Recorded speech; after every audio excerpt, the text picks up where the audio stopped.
Hello, everyone. Welcome. My name is Jaclyn DeJohn. We're going to be presenting AI in childcare. We're going to give everybody another minute or two to just join in. Really excited to talk to you guys today about AI and how you can use it in your business.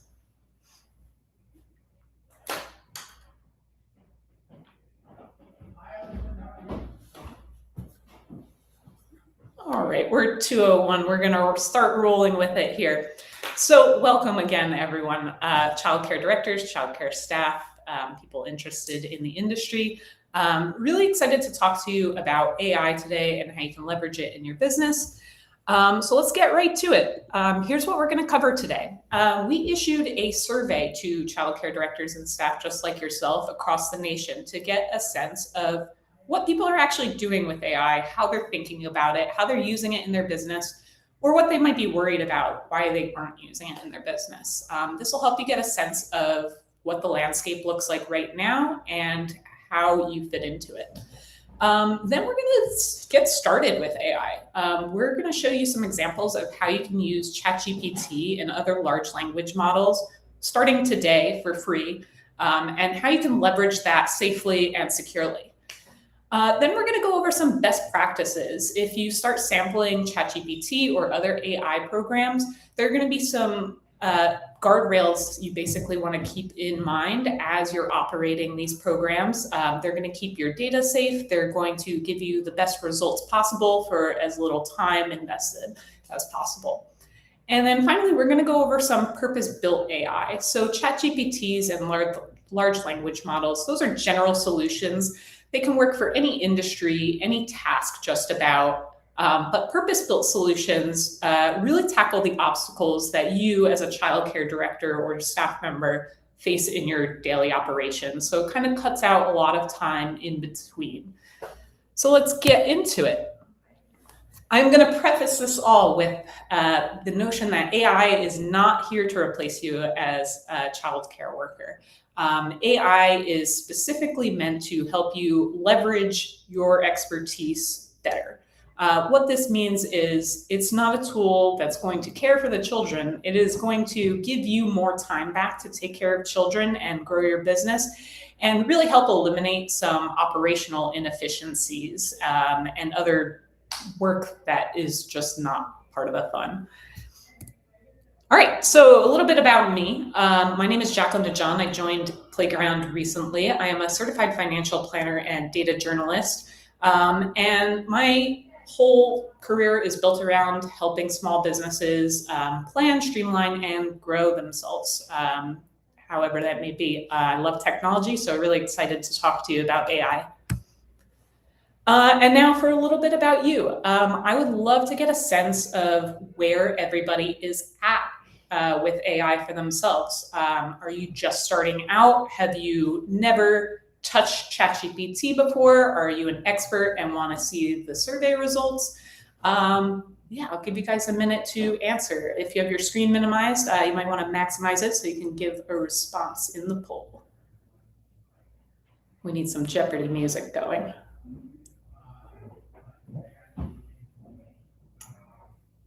All right, great. Looks like we have some beginners, some people with some experience. Awesome.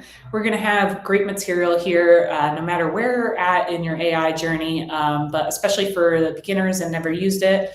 We'll go through, again, some live demonstrations so you can get a sense and start jumping in yourself. All right, so let's first dig into the survey results and understand the landscape as it sits right now.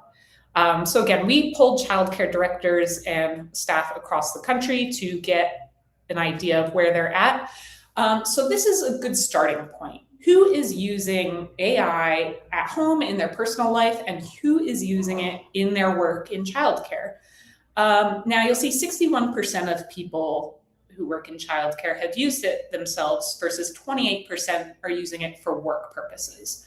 I think there's two main points of interest that I take from this. There is a difference between the personal use and work use, obviously. So there's some barrier that's keeping people from making the move from using it at home themselves and at work. And we'll go over a little bit more of what those barriers are as reported by our survey respondents. But the second notion here that I really take from this is that the 28% of childcare providers who are using AI at work are positioned to really get ahead based on the hours that they save in their operations.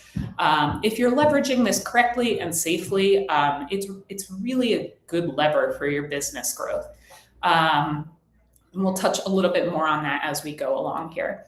Oh, and by the way, guys, if you have any questions at any point, please drop them in the chat. We will answer them as we go. Let's make this interactive. All right, so here's the AI tools that childcare providers are actually using. This wasn't too much of a surprise here. ChatGPT came out in November 2022. It was the first big mainstream AI tool. So it's really what everybody kind of knows and thinks of when they think AI tool. We do have some other responses here. So if you're using a different AI program besides what's listed here, definitely drop it in the chat. We'd love to hear about that. But we'll go over ChatGPT and some other options as we go along here. All right, so we're getting to some real meat here. This is how people are actually using AI in their childcare operations. So the biggest response was drafting marketing materials. Now, this is a pretty wide category. This can mean drafting newsletters to send to your leads and help nurture them to become customers. Maybe people are growing their families and it's not the right time for them. So you want to kind of put your brand out in front of them a little bit more frequently. There is generating lesson plans and other classroom materials. We'll actually go through this example ourselves later in the presentation. Generating behavioral advice and plans. This is a really tricky area, as I'm sure you all know. Advice in this area is so specific to the actual circumstances. Something really beautiful about AI as a technology versus the traditional way of doing a Google search is when you do a Google search, you get responses that are relevant to the information you're asking, but you have to go and do all the work and dig through and do the mental load of figuring out what's relevant to your question versus not relevant. For behavioral advice and plans, this is a specific area where AI can help excel really well above Google because it provides really specific information. It seeks out and does that mental work for you. Granted, you have to still be the human in the loop and verify that everything is correct and well with the information that you get, but we'll go over best practices on how to do that as well. Summarizing calls and conversations is really popular. I'm sure you speak to a lot of potential parents, potential customers every day. It probably gets very confusing to keep all that information straight. So if you're calling through your customer relationship manager system, which houses all your leads and the information of your contacts, having summaries of your communications is really, really helpful for customizing future communications, which really helps ultimately convert parents into customers.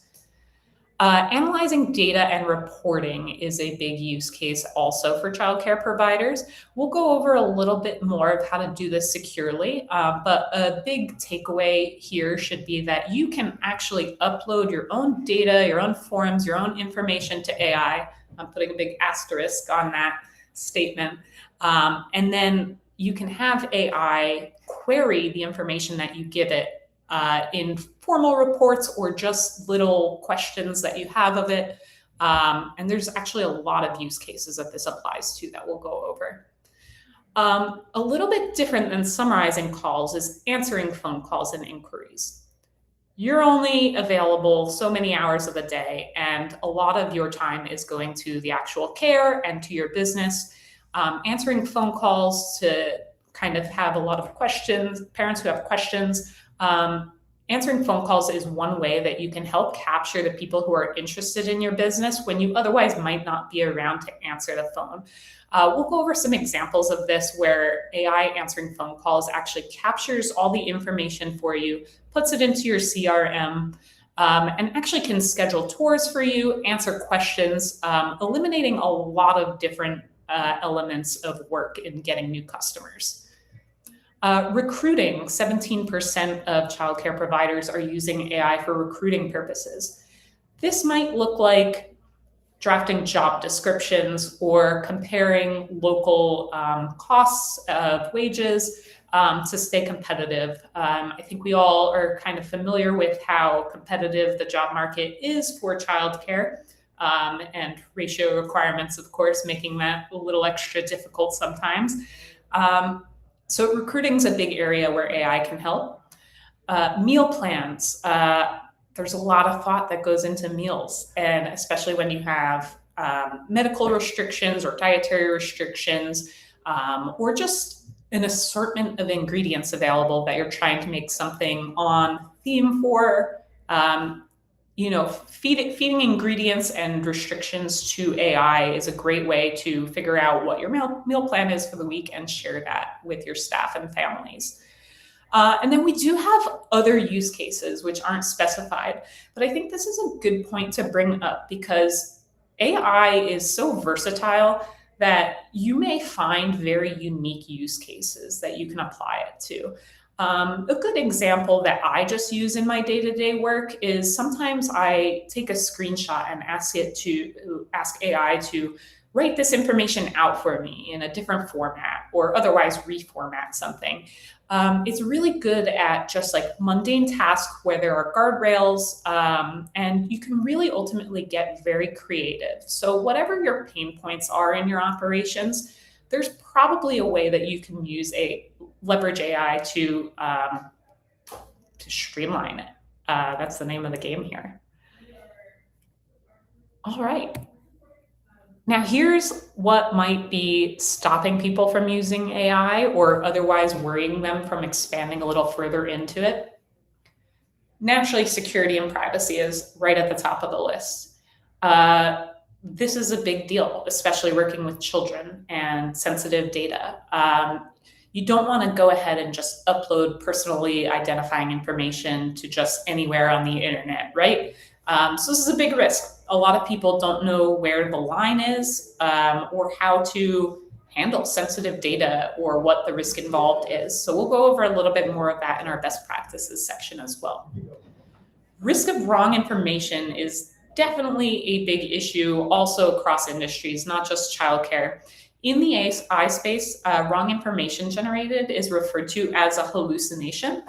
If you hear that term ever, that's what it's referring to. Now, again, I mentioned AI chatbots like ChatGPT started going mainstream in November 2022.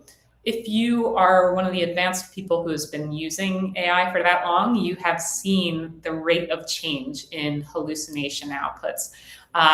It used to be that ChatGPT and other devices were really hallucinating a lot. It has definitely been less of a problem over time. Models get released constantly with bug improvements and better training data. So the risk of wrong information does go down over time pretty drastically. I've seen the difference myself. But ultimately, you do want to be aware of that risk and have a human in the loop, which we'll go over that more in the best practices as well. And then people are worried about teachers or children or families becoming over-reliant on the technology. Now, my stance is a little bit different than the half of people who are concerned about this. My inclination here is that AI used properly is actually going to give you that time back to connect with the children, to be less in the technology, be less in the books. Any time you get back is more time for your presence to really matter to the children under your care. So I actually kind of go the opposite direction on this, that AI is actually going to be really helpful in that space of becoming reliant. And then replacing humans or job displacement. I don't think that this is happening. We need people developing our young people, and we have ratio requirements as mentioned. Again, this is more of a leverage point rather than something that's going to be displacing jobs. I think the childcare industry in particular is extremely safe from job displacement due to AI. And then environmental concerns. You may have heard about water usage in data centers. So about 1/3 of people are concerned about that, as well as parent pushback. Although I have to say, in our survey, we did have another question, which I don't have in the slides, unfortunately, but people have reported that AI is not being used at this level in the actual education and enrichment portion for children, and that parents aren't generally very interested in it being so. So far, the childcare industry seems very much like we're applying AI to just operations rather than education. I think that's a little bit different when you get through K through 12. There's a lot of ed tech solutions leveraging AI, but I don't really see that in the childcare industry so much. And then religious and philosophical concerns, that's going to be unique to each individual. And then 11% of people are just not concerned, which is great, but you should be a little bit concerned, enough to know the best practices at least. All right, so will providers expand their AI use? So we're a split bag here. About half of respondents are not planning on expanding their AI use. Will this put them at risk of being behind? Maybe in some ways they might need a little bit of additional staff to help keep up with operations, whereas those who are accelerating may not need that additional overhead. But it seems like the people who are interested in expanding their AI use is pretty one-to-one with the slice of people already implementing AI.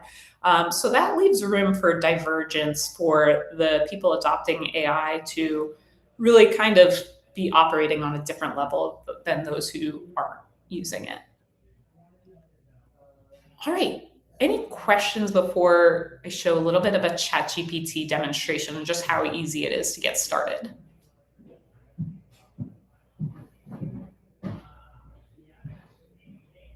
All right, great. Let's get into it. So I'm going to share my screen here. We are just going to go right to chatgpt.com. And we're going to show a few prompts here, show a little bit how to navigate within ChatGPT.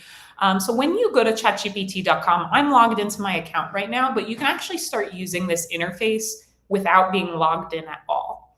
Now, there is a free plan. I highly, highly recommend signing up for that free plan rather than using it as is for two reasons.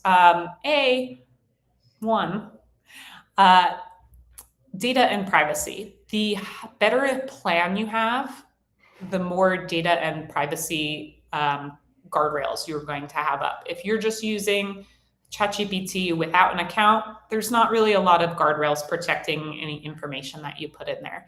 At least if you have a free plan, you have a little bit more protection. And if you upgrade to a business plan, like I'm on here, there's even better privacy and security guardrails up. So something to be aware of. And we'll go over that in best practices, how you don't want to upload personally identifying information in certain circumstances. But I'm getting ahead of myself there. The other reason you do want to have an account versus just using the plain interface and coming back to it time after time is for the idea of having saved context. Saved context is going to help you streamline your operations over time. So ChatGPT actually keeps a memory of the conversations you have with it and the context you give it, and can apply that to future conversations depending on how you set up your prompting. All right, so all that said, it's ready when we're ready. So let's say we want to just generate a lesson plan, or we want to bounce ideas off for just activities. So you just talk to it like a person almost. It's not like Google search where you're optimizing for keywords. You can talk to it fluidly. And you can use commands. You can be polite to it. Everyone has their own style. I find using declarative statements as the best way to get accurate responses, in my opinion. All right, so I'm going to say generate a lesson plan for 4-year-olds that helps them develop emotional regulation skills I have blocks, construction paper, and crayons available. Pardon me if my knowledge is not up to snuff on lesson plans. That is where you guys are the experts. So just putting in that prompt, you see we have all this information here. Introduction circle. Okay, so it gives you like an idea. And if you don't like something about this, you can say, hey, this is actually very thorough. Love it. So if you didn't like something about this, you can actually respond to it. I'm not going to read through all this. I'm going to use some other examples to show you some like back and forth here. But you can basically get an idea here of what it's capable of. More context is going to be better. We're going to go over that in best practices. Maybe I'm a little bit out of order here. But another good use case for it, which will be a little bit more straightforward here, is generating images. So I actually use this a lot. And I'm going to start a new chat bar over here on the left. If you ever want to clear the context that you're working with, sometimes that's very helpful for kind of setting ChatGPT straight if it is kind of giving you answers that you don't like. But anyway, here's a second example where I'm going to generate an image, a coloring book image of a dragon in a forest. So say you're doing activities or bulletin boards and you need themed materials for that. So it's actually really good at taking directions and creating images, which you can then print or save or send. You can use this for marketing materials, not just lesson plans. If you'll see on the left side here, some of my past conversations, I actually use it for image generation pretty frequently.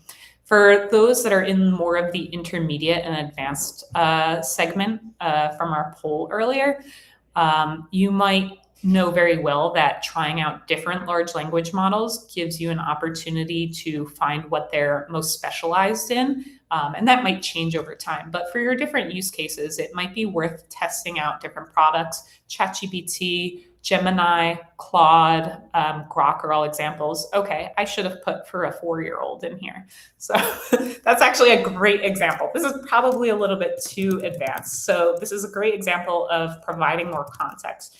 Generate a coloring book image for 4-year-olds of a dragon in the forest. And you can see now what the difference between context frames will be. It does take a little bit of time sometimes to generate, but that's because it's thinking so well for us.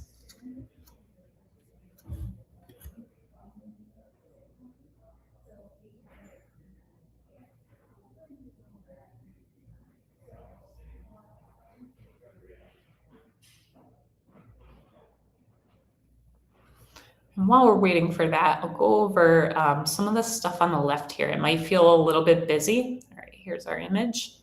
Way better. Context goes a very long way, as you can see. So on the left side here, we already kind of showed the new chat for a new context window, and those chats end up here on your recent chats. One of our best practices, which again, I'm getting a little out of order here, but some of our best practices are going to be using these different chat bubbles and also projects to save context for certain projects in one space. So if you were generating a newsletter or a lot of images like the one here, and you're going to do that a lot more over time, it's going to be useful to refer back to past chats where ChatGPT already has the context saved. One example I will go back to here.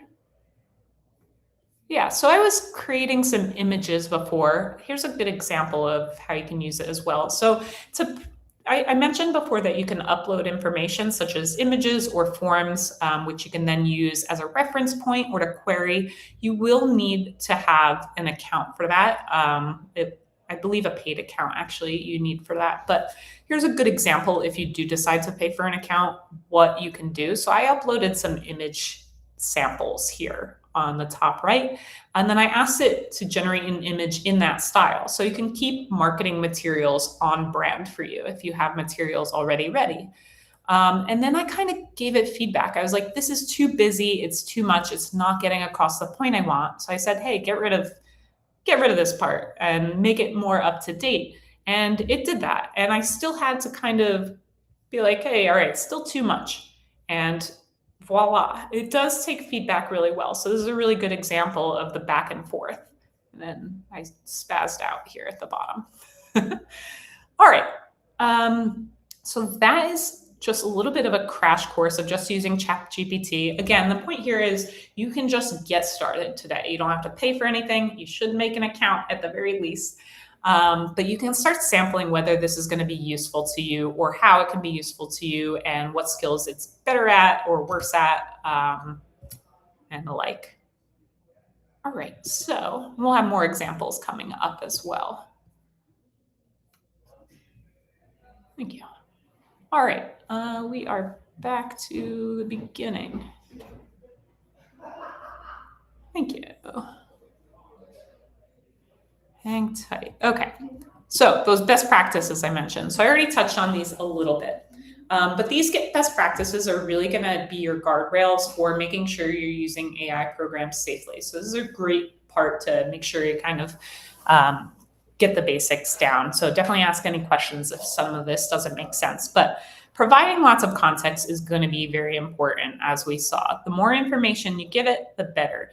And you might not always realize what information it already has versus it doesn't. So again, this is where you're going to want to give feedback to it. Talk to it like it's a person. Talk to it like it's an employee almost. It will remember things. It will apply them.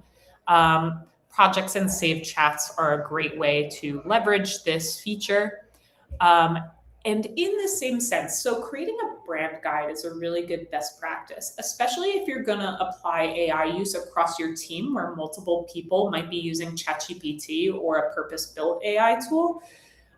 It's going to be important for your brand to stay consistent and also to make sure employees are working within the guardrails that you set for them. So this brand guide could have various objects in it. It can have forms, it can have marketing materials, it can have instructions about your font or colors, it can have information about your business, like the services you offer, any context that you would want ChatGPT or an AI to know about and be able to reference and query. This can be pasted directly into ChatGPT. Or we'll see a little bit later that purpose-built AIs will actually be able to reference any of this information that you built in right from the get-go. And then not sharing private information is really important. So if you're using ChatGPT account, you still want to be very careful about any private data you give it. It's always best to anonymize personal information about children, medical information. Again, those business plans are going to have the best security features available, but we're going to talk a little bit more about purpose-built AI for childcare, which kind of pre-bakes in the security and data risks involved, which can be really helpful in a sensitive industry like this. So let's get to that purpose-built AI for childcare. So I'm going to talk about the childcare tech landscape tool that we just released for a moment. So this is a really cool piece of visual information that basically allows you to compare what's available in the childcare tech landscape based on the type of solution you're looking for, whether you're looking for a CRM, whether you're looking for professional development help, whether you're looking for AI or an all-in-one management platform. This is a really good place to start with a bird's eye view of what's available, and you can compare from there. So thank you, Harmony, for sharing the link to that if anyone wants to check it out. But we see on the right-hand side here, the AI space for childcare specifically is a little bit underdeveloped right now. So a lot of these samples, OpenAI, Google, Synthflow, Bland AI, those are going to be more so general purpose solutions, but they can apply to childcare very well. They have the customization capability to apply to your business, but there might be a little bit more legwork in just making sure that the challenges and obstacles of the childcare industry are properly addressed, such as the data and privacy issues. So Playground recently launched Camber, AI Assistant Director, we'll call it. A lot of capabilities here, which we'll go over. All right, Camber. So these are just a couple of the features that Camber offers within Playground. So there's forecast enrollment, which is statistically going to help you keep your seats filled and therefore your bottom line larger, which we love to see. I had mentioned before phone calls, being able to field phone calls and actually help be an assistant. It's literally an employee. And we're actually going to make one of those phone calls next, which I'm really excited about. And then I had mentioned how in ChatGPT, you can upload your information, which can be referenced. In Playground, which also has like a built-in CRM function and a lot of functionality. So there's already all of your information loaded into Playground, and there's built-in AI with Camber that your staff, you can reference things and get answers just like a prompt in ChatGPT, except it's built much more securely and for the purpose of childcare. So you'll find a lot of Easter eggs within it that are purpose-built for you, which is really exciting. So you might be a little bit skeptical about hearing the phone call. I think we've all had very disappointing robocalls at times. I know because I get a zillion of them a day, it feels like these days. But we're going to do a demonstration of this because I actually called Camber for the first time earlier this week, and I was really impressed. And we're actually going to give you the phone number after this call so that you can try calling yourself on your own time and see what can be done. So I'm going to call the number and pretend to be a parent calling your business. This call is being recorded. Hi, thanks for calling. How can I help you today? Hi, I'm looking for childcare for my 4-year-old child. I'm specifically looking for after-hours care on Monday through Wednesdays.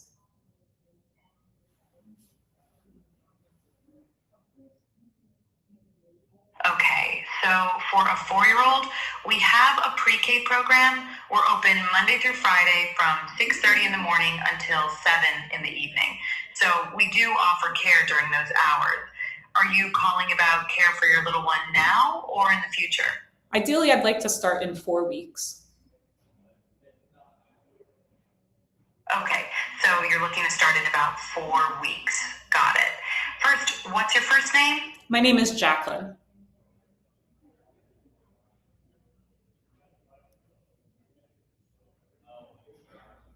Thanks, Jaclyn. And your last name? DeJohn, D-E-J-O-H-N. Got it. What's the best phone number for a callback? 973-000-0024. Okay, so 973-000-0024. Got it. What's the best email for you? Jaclyn@tryplayground.com. Okay, so that's Jacqueline at tryplayground.com.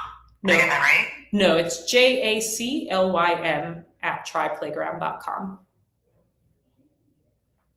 My apologies. Thanks for clarifying. Can you tell me your little one's name? Susie. Okay, Susie. What's her date of birth? 2/13/2022. Got it. And what kind of schedule are you hoping for? Like full-time or certain days? I'm looking for after-hours care Monday through Wednesdays, 5 to 7. Okay, schedule options can vary. So the best thing is for our team to review what you're looking for and let you know what's possible. Do you know what type of payment or assistance you might be using? Like private pay, DSS, or UPK? I'll be paying myself with a debit card. Okay, so private pay with a debit card. Got it. When are you hoping for Susie to start? We're going to do 4 weeks from now if possible.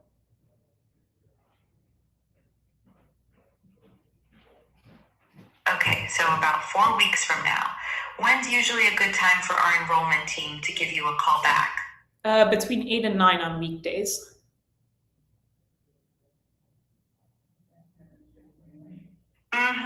Between 8 and 9 on weekdays. By the way, how did you hear about us? Oh, I was referred by a friend who's under your care. Got it. I'll pass this to the enrollment team so they can reach out and go over availability, tuition, and next steps with you. Great, thank you so much.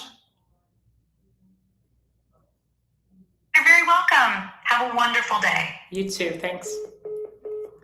All right, so pretty cool. I was very impressed actually with the voice. It's very natural, it's very human-like. There's a little bit of a delay sometimes. The beauty of Camber is that you can actually go in and customize everything, including the voice, what the voice is really portraying in terms of qualities. We have different characters, basically. You can even customize down to that delay time. You can pre-feed it information about your business so that if I was asking specific questions, you'd notice it knew the hours, it knew about after hours, aftercare hours. It knows information. You can customize everything on the back end, which is really nice. And that applies really to all the AI features. Everything is very customizable, whether you give access to teachers, whether parents can query information, and all that information on that phone call then gets preloaded into your CRM. So when you show up for work in the morning, you have that all ready to go. You know to call me back right away. That's pretty good. The technology is coming a long way very quickly. All right, that's really it for our demonstration today. Happy to answer any questions or would love to hear anybody's thoughts about anything that we discussed today.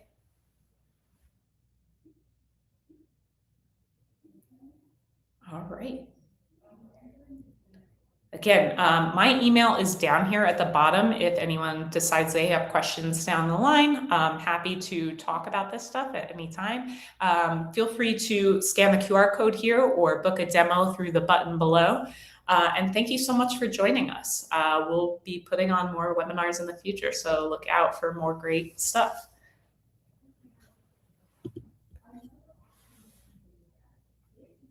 All right, thank you guys.